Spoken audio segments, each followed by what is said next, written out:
दोस्तों क्या हो अगर कई हजार साल पहले के आदमी आज के समय में हमें देखने को मिल जाए तो, या फिर एक ऐसी मम्मी की कब्र मिल जाए जिसे छूने वाला कभी जिंदा ही नहीं रहता।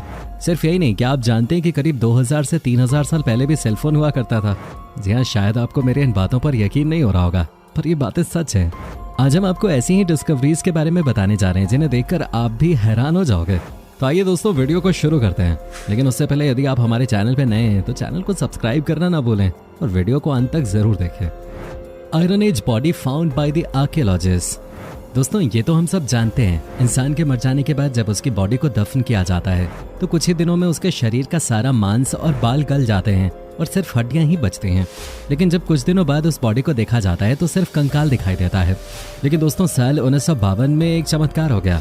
दरअसल एक स्पेनिश आर्कियोलॉजिस्ट को दलदल के पास एक बॉडी मिली। पहली नजर में उस बॉडी को देखने पे ऐसा लग रहा था कि कुछ ही दिनों पहले इस शख्स की मौत हुई थी, लेकिन जब इसे थोड़ा ध्यान से देखा गया तो पता चला कि ये बॉडी 200 BC के समय की थी।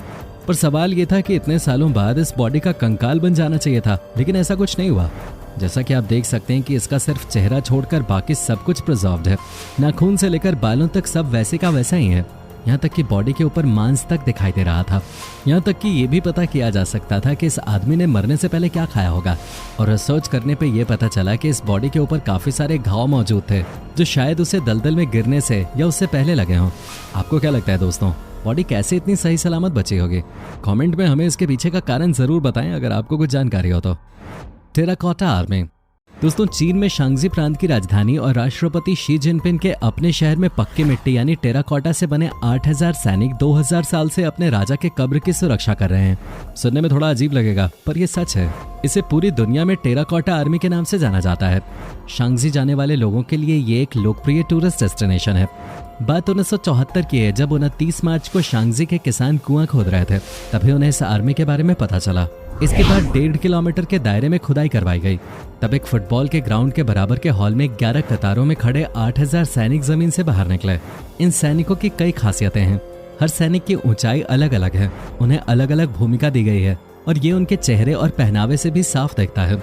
जिस तरह मिस्र में शासक की मौत होने पर पिरामिड बनाए जाते थे, उसी तरह चीन में शासक की कब्र की रक्षा के लिए सैनिक तैनात किए जाते थे। 2010-2009 ईसा पूर्व में चीन के राजा किन शी हुआंग की मौत के बाद पक्की मिट्टी से ये सैनिक बनाए गए थे। उद्देश्य था कि ये सैनिक मौत के बाद भी राजा की सुरक्षा करेंगे। इस सेना के आदमकद पुतलों के सिर, हाथ, पैर और धड़ अलग अलग बनाए गए थे और फिर उन्हें जोड़ा गया। जोड़ने से पहले उन्हें आग में तपाया गया। ये पुतले इतने सजीव हैं कि देखने पर लगेगा कि अभी जी उठेंगे। कब्र के सामने एक हॉल था जिसमें ये सैनिक खड़े थे। सैनिकों के साथ उनके घोड़े, दफ्तर और अन्य लोगों के रहने के घर भी थे। सेना का साजो सामान तांबे, टिन और अलग अलग धातुओं का है। ये भी बताया जाता है कि इन सैनिकों के कई मूल हथियारों को उनके बनाने के कुछ ही दिन बाद लूट लिया गया था। 23 फुट गहरे 4 गड्ढों में ये सेना खड़ी है। 230 मीटर लंबे और करीब 62 मीटर चौड़े पहले गड्ढे में 6000 पुतले हैं। 11 गलियारे हैं जो 3-3 मीटर चौड़े हैं।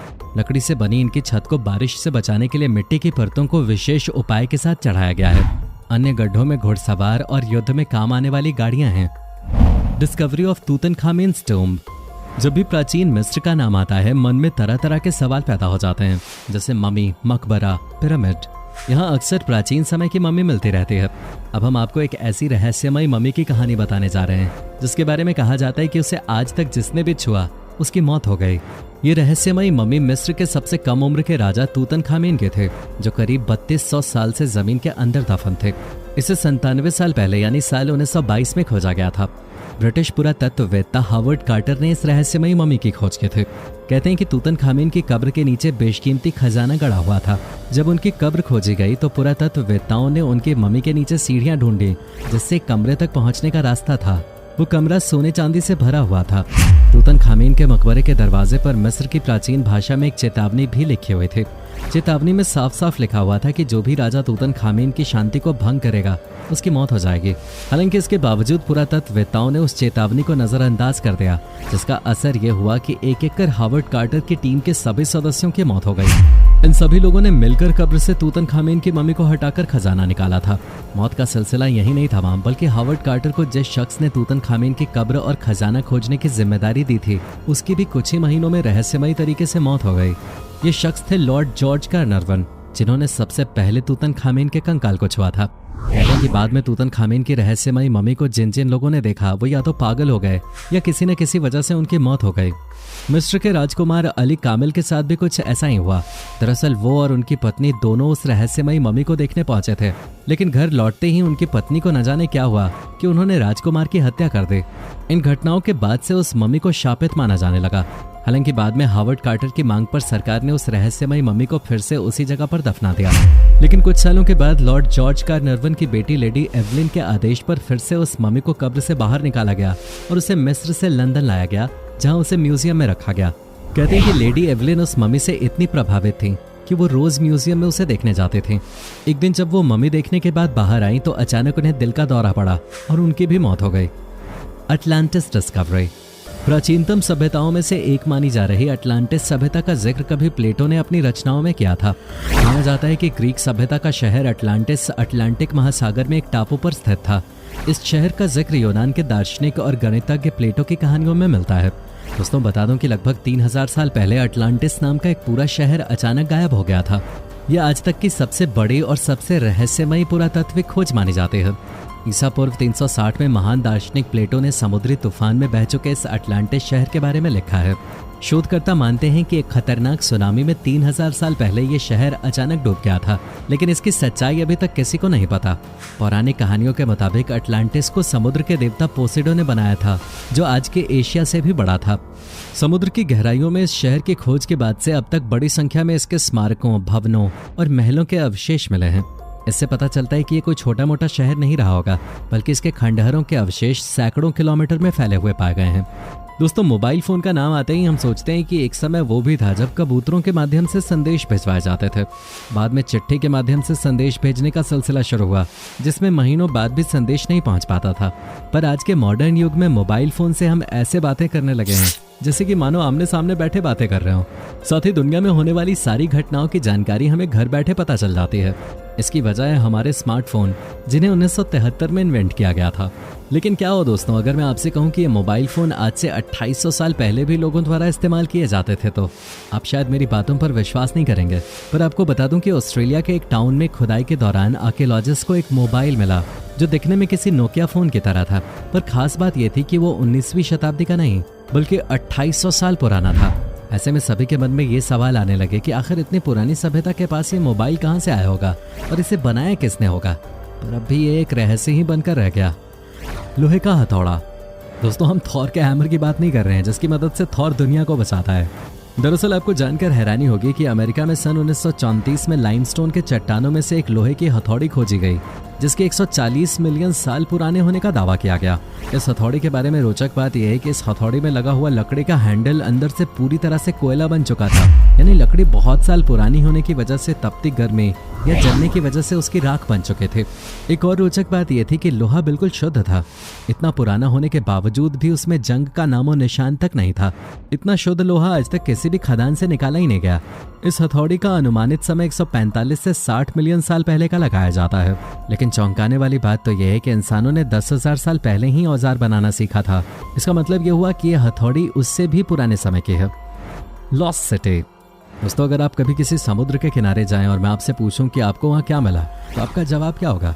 आप कहेंगे प्लास्टिक की बॉटल्स, कुरकुरे के खाली पैकेट, अंडरवेयर, गॉगल या ऐसी और चीजें, है ना?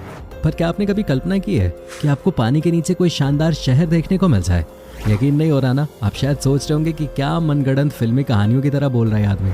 ऐसा बिल्कुल नहीं दोस्तों। चलिए आपको एक रियल लॉस्ट सिटी के बारे में बताते हैं। दोस्तों कई शताब्दी पहले इजिप्ट के पास एक मेट्रोपी शहर था जो बड़ी सुनामी के कारण पानी में डूब गया था और इस प्रकार वहां मौजूद जीवन का अंत हो गया। हालांकि पहले इंसानों को इस शहर के बारे में कोई जानकारी नहीं थी, लेकिन गोताखोरों ने इस शहर को इजिप्ट के अलेक्जेंडर शहर में मौजूद समुद्र में ढूंढ निकाला। रिपोर्ट्स के मुताबिक ये शहर हेराक्लियोन है जो सदियों पहले गायब हो गया था, जो कि एक एंशिएंट इजिप्शियन शहर है। इस शहर का जिक्र इतिहास में कई मौकों पर हुआ है। इसके साथ ही गोताखोरों को खजाने के अलावा कई इजिप्शियन स्टैच्यूज भी मिले। हालांकि अभी भी आर्कियोलॉजिस्ट इसके बारे में जानने के लिए और रिसर्च कर रहे हैं। Nazca lines discovery. इन लाइनों को सबसे पहले प्रथम विश्व युद्ध के दौरान एक अमेरिकी सैनिक ने खोजा था। इन लाइनों के ऊपर से गुजरते हुए अचानक जब पायलट की नजर इन पर पड़े तो उसने इसे दुश्मन का बनाया कोई गुप्त अड्डा समझ लिया था। जब आप हवाई जहाज से दक्षिण पेरू के रेगिस्तान के ऊपर से गुजरेंगे तो नीचे जो सफेद लाइनों वाले अजीब से आकार दिखाई देंगे, इन्हीं को नाज़का लाइंस कहते हैं। ये इस देश की सबसे मशहूर धरोहर है। इन रहस्यमयी लकीरों में कई हैरत अंगेज आकार दिखाई देते हैं। अगर आप ध्यान से देखें तो आपको उसमें 70 जानवर, पेड़ पौधे और लगभग 300 अलग अलग तरह के शेप्स नजर आएंगे। इन लाइनों को बनाने का असली मकसद अभी तक दुनिया के लिए एक रहस्य बना हुआ है। पुरातत्वविदों के मुताबिक नाज़का लाइंस को नाज़का के प्राचीन आदिवासियों ने 2500 साल पहले बनाया था। हालांकि कुछ लोग ये भी मानते हैं कि ये एलियंस द्वारा बनाए गए निशान हैं। हालांकि ये बात कितनी सच है ये किसी को नहीं पता। कई वैज्ञानिक इस नतीजे पे भी पहुंचे हैं कि यह स्थान प्राचीन पेरू के लोगों के लिए एक आध्यात्मिक केंद्र था, जहां वे अपने अनुष्ठान पूरे करते थे। दोस्तों, आज के समय हम जो बिजली इस्तेमाल कर रहे हैं उसकी खोज कुछ साल पहले ही हुई है, ऐसा हम सबको लगता है ना? पर क्या आपने कभी सोचा है कि शायद हम गलत भी हो सकते हैं? जी हाँ, क्योंकि 2000 साल पहले मेसोपोटामिया में आज के समय जैसी ही इलेक्ट्रिसिटी मौजूद थे।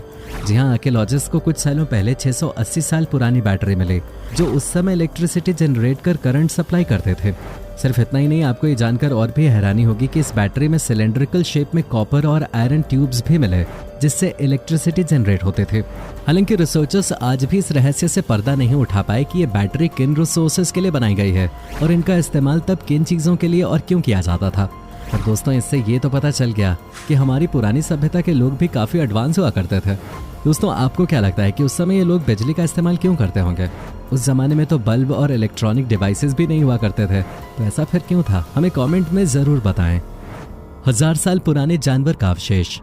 दोस्तों, आए दिन वैज्ञानिकों और रिसर्चर्स की नए नए जानवरों के अवशेष ढूंढने में रुचि बढ़ती ही जा रही है और वो उनके लिए दुनिया के हर कोने में जाकर अपनी शोध करते हैं। लेकिन एक सुबह ब्राजील में रहने वाले एक शख्स को उनके घर के बगल में एक अजीब सी गोल चीज दिखाई दी। पहले तो वो भी नहीं समझ पाए कि ये चीज क्या हो सकती है, पर वो जानते थे कि ये चीज कोई साधारण चीज नहीं है। फिर उन्होंने पुलिस को इसके बारे में सूचित किया और जब जांच पड़ताल की गई तो वो गोल से दिखने वाली चीज कुछ और नहीं बल्कि विशाल आकार के आर्मेडिलो नाम के जानवर के शरीर का खोल था जो 1000 साल पहले धरती पर निवास किया करते थे। इतने सालों पुराने सामान का मिलना अपने आप में एक रहस्य है। इसे देख आर्कियोलॉजिस्ट भी काफी हैरान रह गए, साथ में वो काफी खुश भी थे कि उन्हें इतने साल पुराने जीव के ऊपर रिसर्च करने का मौका मिला। दोस्तों, इस वीडियो में बस इतना ही। यदि आपको हमारी ये वीडियो अच्छी लगी हो तो इसे लाइक और शेयर करें और वीडियो में आपको सबसे ज्यादा अच्छा कौन सा पार्ट लगा हमें कमेंट में जरूर बताएं।